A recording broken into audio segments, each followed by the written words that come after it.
Hello दोस्तों, नमस्कार। मैं विवेक दुबे स्वागत करता हूँ आपका वीएफएक्स वाला ज्ञान यूट्यूब चैनल पे। और अभी आप जो मेरी आवाज़ सुन रहे हैं वो इस डिजिटेक माइक से रिकॉर्ड हो रही है। आई डोंट नो कि अब ये वॉइस आपको कैसी लग रही है, पर यहाँ पे मैंने सोचा कि चलिए अब माया के इस ट्यूटोरियल पे मैं इसी माइक के मॉडल को क्रिएट करके देखता हूँ। तो आप बने रहे इस वीडियो के साथ, क्योंकि हम मॉडल करने वाले हैं इस प्रोडक्ट को। और साथ ही साथ अगर आपको ये वॉइस अच्छी लग रही है, इसका साउंड अच्छा लग रहा है, तो फिर आप मेरे दिए हुए लिंक से जा करके इसे खरीद सकते हैं। तो चलिए आगे बढ़ते हैं। सबसे पहले तो मैंने इसका रेफरेंस अमेज़न के साइट से ही निकाल लिया। अब उसके बाद ये जो ऑब्जेक्ट है ये मेरे पास यहाँ पे फिजिकली भी अवेलेबल है, सो दैट मैं इसे अच्छे से देख सकता हूँ मॉडल करते समय। उससे मुझे ज़्यादा हेल्प मिल जाएगी। और इसकी शुरुआत कर रहा हूँ मैं बॉक्स से। तो मैंने ले लिया क्रिएट मेन्यू पे जा करके पॉलीगन प्रिमिटिव और इंटरेक्टिव क्रिएशन को ऑन कर लिया। ओके। अब उसके बाद मैंने ले लिया यहाँ से क्यूब। क्यूब लेने के बाद सिंपली आप इस तरीके से इस बॉक्स को देखते हुए आप ऐसे क्रिएट कर ले क्यूब को। ओके। अब ये हमने कंप्लीट कर लिया। इसके बाद मुझे इसको दो पार्ट में डिवाइड करना है। ठीक है। तो उसके लिए मैं क्या करने वाला हूँ, सबसे पहले तो ये जो है ये नीचे का जो हिस्सा है ये वो है। और ऊपर के हिस्से को बनाने के लिए मैंने फेस सेलेक्ट कर लिया और शिफ्ट के साथ सिंपली ड्रैग कर दिया। ओके। तो ये पार्ट अभी मैंने कंप्लीट कर लिया। इसके बाद इसका ये जो थिकनेस है ये थोड़ा ज़्यादा लग रहा है, तो इसको मैं कम कर लेता हूँ इस तरीके से। F9 प्रेस करते हैं ताकि वर्टेक्स मोड पे आ जाए, और इसको भी, इसकी जो हाइट है वो भी मैं थोड़ा कम कर लेता हूँ। ठीक है। अब मैंने जब इसको देखा तो मुझे ये पता चला कि ये जो एजेस हैं, ये ऊपर का जो हिस्सा है ये है राउंडेड। तो उसके लिए आप Ctrl+B प्रेस करते हैं, जिसका मतलब बेवल है। और बेवल लेने के बाद आप सेगमेंट को थोड़ा बढ़ा दें ताकि ये इस तरीके से राउंडेड हो जाए। ओके। तो ये पार्ट अभी हमने डन कर लिया। और W प्रेस करते हैं, ऑब्जेक्ट मोड पे आ जाते हैं। ये मॉडल कुछ ऐसा बन चुका है। इसी तरीके से जैसे ऊपर का ये जो हिस्सा है वो राउंडेड है, वैसे ही सेम और उतने ही अमाउंट में नीचे का जो पार्ट है वो भी राउंडेड है। तो अभी एज पे चलते हैं और ये नीचे के दोनों एजेस को सिलेक्ट करके Ctrl+B प्रेस कर देते हैं। और इस पे भी मैं सेगमेंट जो है उसको इंक्रीज कर देता हूँ 3। बाकी अभी आप देख सकते हैं मैंने बाकी कोई चेंजेस नहीं। यहाँ पे ये दोनों फेस मैंने सेलेक्ट कर लिया और Ctrl+E प्रेस किया ताकि ये एक्सट्रूड हो जाए। एक्सट्रूड होने के बाद इसको मैंने थोड़ा सा बाहर निकाला ऐसा, और स्केल पे क्लिक किया। इसके बाद थोड़ा सा इस एक्सिस पे स्केल किया वाई पे, और थोड़ा सा एक्स एक्सिस पे स्केल कर दिया। तो ये पार्ट हो गया डन। और मेरा ये जो मॉडल है ये कुछ ऐसा ही दिखाई दे रहा है। तो अब इसमें मैं क्या करने वाला हूँ, ये जो ऊपर का पार्ट है, जो इसका कैप आप बोल सकते हैं, इसको मैं अभी इससे डिटैच करने वाला हूँ। तो इसके लिए मैं जाऊँगा पहले तो मॉडलिंग मेन्यू सेट पे, फिर एडिट मैश पे आके मैं कर दूंगा एक्सट्रैक्ट। ओके। अभी ये अलग हो चुका है और ये अलग है। ठीक है। तो ये हो गया डन। अब इसके बाद इसको थोड़ा ऊपर उठाता हूँ मैं, आपको ये दिख पाएगा। ये कुछ ऐसा हो चुका है। इन दोनों को मैं सेपरेट लेयर पे रख देता हूँ, अलग अलग लेयर पे रख देता हूँ। जैसे ये जो है इसको मैं इस बटन पे क्लिक करने पे लेयर पैनल है, डिस्प्ले पैनल है जहाँ पे लेयर का ऑप्शन है, और इस बटन पे क्लिक करता हूँ मैं create a new layer and assign selected object. तो इसने इस ऑब्जेक्ट को लेके एक नया लेयर बना दिया और इसको मैं नाम दे देता हूँ और ये सेव कर दिया मैंने। उसके बाद फिर इसको एक न्यू लेयर पे लेते हैं और इसको नाम दे देते हैं बॉक्स टॉप। तो इससे क्या होगा, इस लेयर पे रखी हुई ऑब्जेक्ट को मैं अभी हाइड कर सकता हूँ। तो ये हो गया अभी एक प्रोसेस डन। जिस पे आते हैं, डबल क्लिक करते हैं इस एज को, शिफ्ट के साथ मैं इसको ड्रैग करता हूँ तो ये एज एक्सट्रूड हो जाएगा। ओके, इस तरीके से। स्केल टूल का यूज करके मैंने इसको अंदर की तरफ स्केल किया और ये जो है स्केल करने के बाद इसको मैंने कुछ इस तरीके से सेट कर दिया। तो अभी एक बार टॉप व्यू पे चलते हैं और देखते हैं कि ये सब तरफ से इक्वल लगे।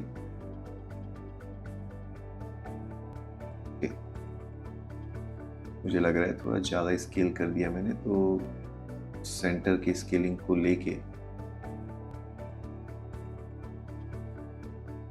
और उसके बाद फिर एक्सिस पे मैंने इसको जैसा स्केल किया थोड़ा सा। Okay, done. इसके बाद वापस से पर्सपेक्टिव व्यू पे आ गया मैं। भी फ्रंट व्यू पे आते हैं तो आप देखिए ये बिल्कुल फ्लैट नहीं है, तो वर्टेक्स मोड पे जाके टॉप की इन वर्टेक्स को सेलेक्ट कर लेते हैं और स्केल टूल का यूज करके बिल्कुल इस तरीके से स्ट्रेट कर लेते हैं। Okay, done. अब आते हैं एज पे, डबल क्लिक करते हैं इस एज को। ओके, शिफ्ट के साथ थोड़ा सा ऊपर मैं इसको ड्रैग करता हूं इस तरीके से, और फिर उसके बाद वापस से इसको मैं इस तरीके से शिफ्ट के साथ स्केल कर दिया, तो ये एक्सट्रूड हो गया एक तरीके से। अभी इसको फिल कर देते हैं। तो मैश मेन्यू पे जाने के बाद आपको फिल होल का ऑप्शन मिलता है और अभी हमारा ऑब्जेक्ट कुछ ऐसा दिखाई दे रहा है। इसमें ये जो एज है ये भी स्ट्रेट नहीं है, तो सेलेक्ट करते हैं इसको, डबल क्लिक करते हैं ताकि पूरे राउंड में ये एज सेलेक्ट हो, और उसके बाद मैं इसको स्केल कर देता हूँ। ठीक है, और इसकी थिकनेस को कुछ ऐसा सेट कर देता हूँ। तो ये एक अलग ऑब्जेक्ट रहेगा। तो उसके लिए क्या करूँगा, इस फेस को सिलेक्ट करते हैं सबसे पहले टॉप के, और शिफ्ट के साथ अगर आप कीबोर्ड पे ग्रेटर देन साइन पे क्लिक करते हैं यानी एंगल ब्रैकेट पे, तो आप इस तरीके से सिलेक्शन को ग्रो कर सकते हैं। और इतने को मैंने ग्रो किया, एडिट मैश पे जाके एक्सट्रैक्ट कर दिया और ये भी अलग हो चुका है। ओके, तो इस पे मुझे थोड़ा येलो कलर में दिखाना है इसको, तो राइट क्लिक करते हैं, असाइन न्यू मटेरियल ले लेते हैं। असाइन न्यू मटेरियल लेने के बाद अभी मैंने ब्लिन ले लिया, और ब्लिन लेने के बाद ये जो कलर है, कलर पिकर का यूज करके मैं इस कलर को पिक कर लेता हूँ ताकि ये ऑब्जेक्ट अलग दिखाई दे। और इस पे एक अलग मटेरियल दे देते हैं, तो असाइन न्यू मटेरियल, अगेन इसके लिए भी मैं ब्लिन ले लेता हूँ। इस पे क्लिक करते हैं, कलर पिकर से मैं इसका कलर पिक कर लेता हूँ। तो ये मैंने ऑब्जेक्ट को अलग अलग कलर दे दिया, और सेम चीज़ इसी तरीके से इस पे भी देना है। तो राइट क्लिक करते हैं, इस बार मैं असाइन न्यू मटेरियल नहीं करूँगा, इस बार मैं यूज़ करूँगा एग्जिस्टिंग मटेरियल। तो असाइन एग्जिस्टिंग मटेरियल पे आके मैंने ब्लेंड 2 को असाइन कर दिया। ओके, तो अभी फिलहाल हमारा जो बॉक्स है वो कुछ ऐसा दिखाई दे रहा है।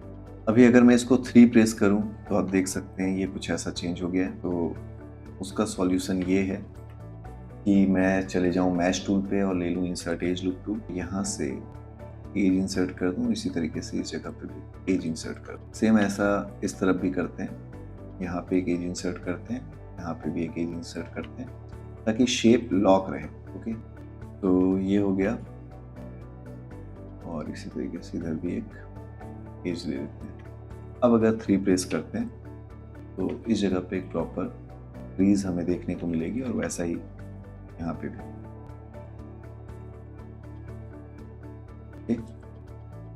वहीं अगर इधर की बात की जाए इस येलो ऑब्जेक्ट की, तो ओके, तो डिस्प्ले शो ऑल कर दिया हमने, और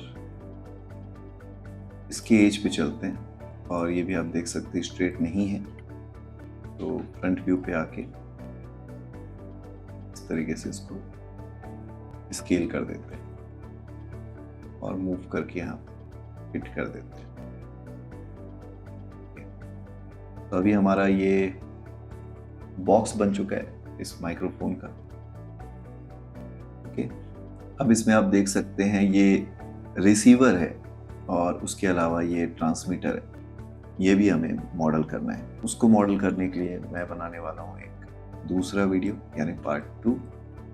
आज के लिए आप इस बॉक्स को ट्राई करें और मिलते हैं अगले वीडियो में। बट हाँ, जाने से पहले मैं इसमें एक चीज़ और आपको बता दूं कि आप इसको और भी अगर क्रीज देना चाहते हैं तो डबल क्लिक करें और मैं यहाँ पे आकर के आप देखें मैश टूल में क्रीज टूल का ऑप्शन है। इससे आप मिडिल माउस बटन का यूज़ करें और इस तरीके से क्रीजिंग कर सकते हैं। इसी में अगर डबल क्लिक कर दें तो ये भी क्रीज हो जाएगा। फिर उसके बाद इस पॉइंट पे आकर के अगर आप मिडिल माउस बटन से क्रीज दे दें, ओके, तो ये क्रीज हो गया। अब अगर आप देखें तो ये और ज़्यादा बेटर शार्प दिखाई देगा। ऐसे ही सेम यहाँ पे भी पेज पे डबल क्लिक और क्रीजिंग कर देते हैं। मैंने इसको भी क्रीज कर दिया। इसके अलावा अभी इसका एक रिव्यू रेंडर के लिए मैं क्या करता हूँ, सबसे पहले तो अर्नोल्ड पे आते हैं और यहाँ पे लाइट सेक्शन पे आकर के मैं यूज़ कर लेता हूँ स्काई डोम लाइट। ओके, देन इसका एक प्रीव्यू देखते हैं। तो इन प्रीव्यू हमारा मॉडल कुछ ऐसा दिख रहा है। अब इसको क्लोज करता हूँ और इस पे जो कलर है, जो इसने कलर लेकर के रखा हुआ है, जो कि आप कंट्रोल ए प्रेस करके जा सकते हैं ब्लेंड 2 पे और इसके कलर को आप और ज़्यादा डार्क कर सकते हैं इस तरीके से ब्लैक में। और मैंने ब्लीन लिया हुआ है सो दैट ये थोड़ा रिफ्लेक्शन शो कर रहा है, देख सकते हैं। तो शेडर के बारे में अभी हम आगे और जानेंगे। अभी हमने इतना यूज़ किया और अभी हमारा मॉडल कुछ ऐसा दिख रहा है। ऐड इमेजर इफेक्ट में हम यहाँ से डिनॉइजर ऑप्टिक्स यूज़ कर लेते हैं। तो ये जो है ये है ब्लिन शेडर। बट अगर आप अर्नोल्ड पे वर्क कर रहे हैं तो असाइन न्यू मटेरियल करके आप अर्नोल्ड का भी जो शेडर है उसको यूज़ कर सकते हैं, जिसमें आपको लिखा हुआ मिलेगा AI यानी अर्नोल्ड इंटरेक्टिव। इनका आप यूज़ कर सकते हैं। जैसे कि AI स्टैंडर्ड सरफेस ले लिया मैंने। कलर अगेन यहाँ से कलर पिकर से मैंने ये कलर पिक कर लिया और आप चाहें तो इसको और ब्लैक कर सकते हैं इस तरीके से। और अभी अगर इसका रेंडर प्रीव्यू देखूं तो ये कुछ ऐसा दिखाई दे रहा है। ओके,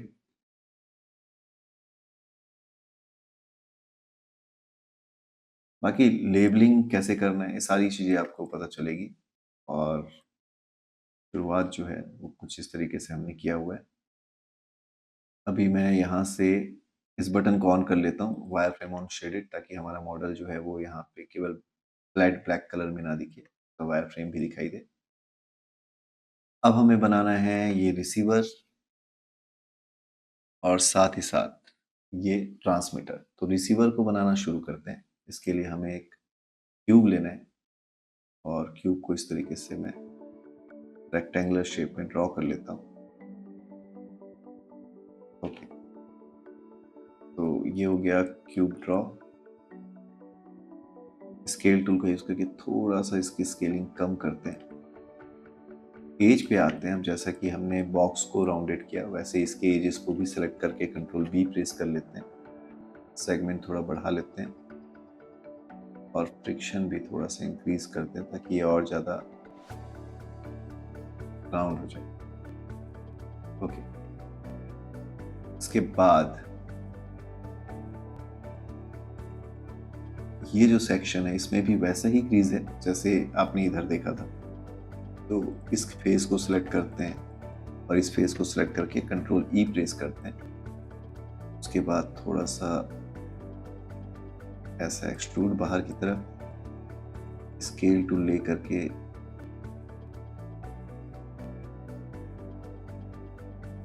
ये मैंने X पे और Y एक्सिस पे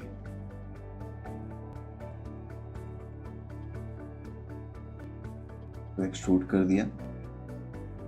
ओके, और ये दोनों तरफ ही हो रहा है। Okay, done. Then object mode पे चलते हैं और इसमें भी हम क्रीज टूल का यूज कर लेते हैं। तो मैश टूल पे चलते हैं, ले लेते हैं क्रीज टूल और इस एज को सिलेक्ट करके क्रीजिंग कर दिया हमने। इसी तरीके से इस एज को सिलेक्ट किया, क्रीज कर दिया। अभी अगर 3 प्रेस करें तो कुछ ऐसी प्रॉब्लम आपको देखने को मिलेगी। तो यहाँ पे मैं mash tool, insert as loop tool, और यहाँ पे एक एज और इंसर्ट कर लेता हूँ और इसी तरीके से यहाँ पे भी एक एज इंसर्ट कर लेते हैं। अभी 3 प्रेस करते हैं तो हमारा मॉडल कुछ ऐसा दिख रहा है। इस पे भी क्रीज देना है तो डबल क्लिक, मैश टूल और क्रीज टूल का यूज करके इधर क्रीज दे देते हैं, यहाँ पे भी डबल क्लिक, क्रीज दे देते हैं। ओके, और इस पे भी मैं सेम मटेरियल दे देता हूँ। तो असाइन एग्जिस्टिंग मटेरियल, इस बार मैं यूज करूंगा एआई स्टैंडर्ड सरफेस। ओके,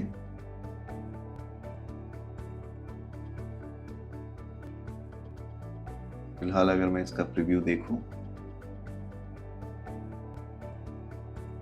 तो ये हमारा ऑब्जेक्ट कुछ अभी ऐसा दिखाई दे रहा है।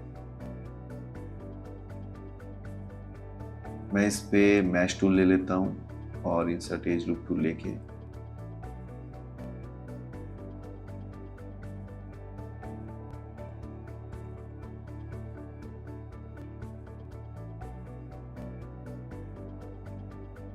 इस ऑब्जेक्ट पे भी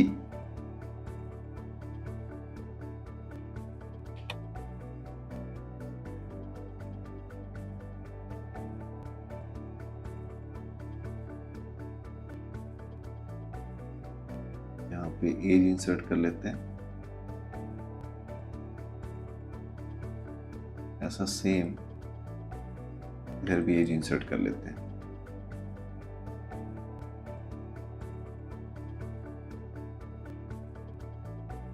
ओके, देन इसका एक प्रीव्यू लेते हैं। अभी हमारा मॉडल कुछ ऐसा दिख रहा है।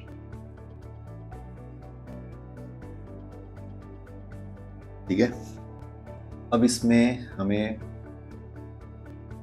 बटन्स बनाने हैं, क्योंकि वैसे इसमें केवल एक ही बटन है जो इस साइड पे है, और वो बटन बनाने के लिए मैं इस फेस का यूज करने वाला हूँ। तो देखिए कैसे करने वाला हूँ। आप इसको सिलेक्ट कर लीजिए, इस फेस को। इस फेस को सिलेक्ट करने के बाद आप एक्सट्रैक्ट कर सकते हैं या डुप्लीकेट कर सकते हैं। अभी मैंने डुप्लीकेट कर दिया और ऑफसेट का वैल्यू यूज करके, सॉरी, डुप्लीकेट कर लिया और मूव टूल का यूज करके थोड़ा इसको बाहर निकाल लिया ऐसा। ओके, तो ये ऑब्जेक्ट यहाँ से अलग हो चुका है। स्केल टूल का यूज करके मैंने इसकी साइज थोड़ी छोटी कर दी इस तरीके से, और अभी ये बटन ऑन कर लेते हैं जो कि है wire frame on shaded. Face mode पे चलते हैं, इस फेस को सिलेक्ट करते हैं, कंट्रोल ई प्रेस करते हैं और इस तरीके से एक्सट्रूड कर देते हैं। बहुत ही छोटा सा ये बटन है। तो ये हो गया डन। और इस पे मैं असाइन न्यू मटेरियल, और अगेन अब चाहें तो जो येलो वाला मटेरियल हमने दे के रखा था वो आप इस पे अप्लाई कर सकते हैं, या फिर अगर आप अर्नोल्ड का ही शेडर यूज करना चाहते हैं तो इस पे भी आप अर्नोल्ड का एक एआई स्टैंडर्ड सरफेस ले लें। कलर जो है यहाँ से पिक कर लें येलो, और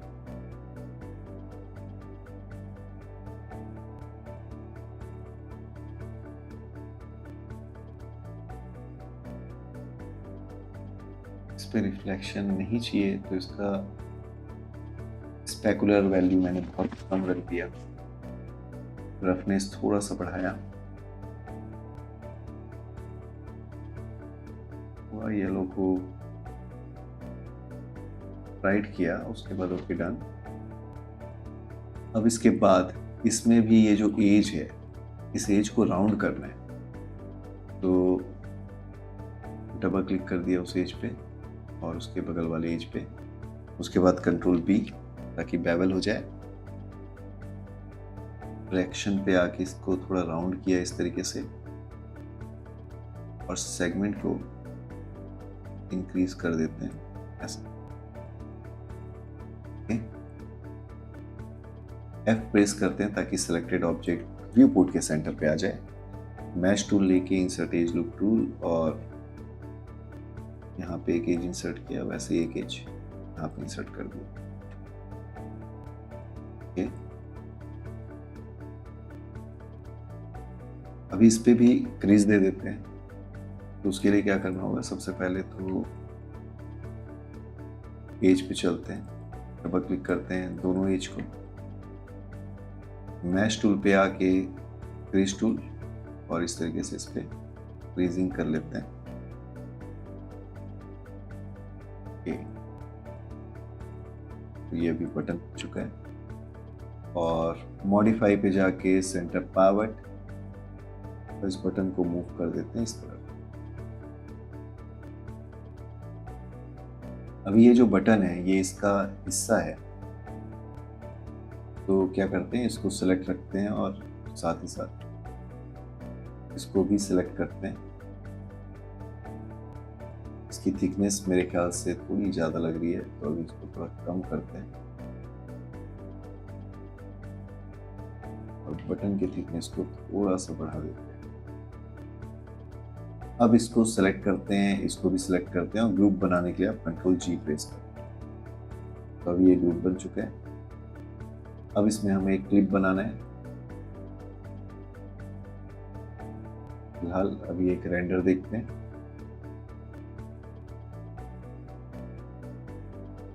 तो ये हमारा प्रोडक्ट अभी ऐसा कुछ दिखने लगा। तो चलिए अभी के लिए इस वीडियो पे बस इतना ही। आगे हम और बढ़ेंगे और इसको और ज़्यादा डिटेल में बनाते चलेंगे ताकि ये प्रोडक्ट जो है हम इसी तरीके से जैसा आपको दिखाई दे रहा है वैसा बना सकें। मैंने यहाँ पे अभी आपको एक्चुअल जितना समय मुझे लगना था उतना समय मैंने लगाया इसको बनाने में, और जो भी कमियां होगी इसको अभी फिर ठीक करते जाएंगे धीरे धीरे। तो अगर आपको ये वीडियो अच्छी लगी होगी तो वीडियो को लाइक कर लें, क्योंकि इस वीडियो से आपको सीखने को मिलेगा और आगे आने वाली वीडियो से भी सीखने को मिलता रहेगा। साथ ही साथ चैनल को कर ले सब्सक्राइब। मैं आपसे मिलूंगा अब अगले पार्ट पे, तब तक के लिए लेते रहें VFX वाला ज्ञान। धन्यवाद।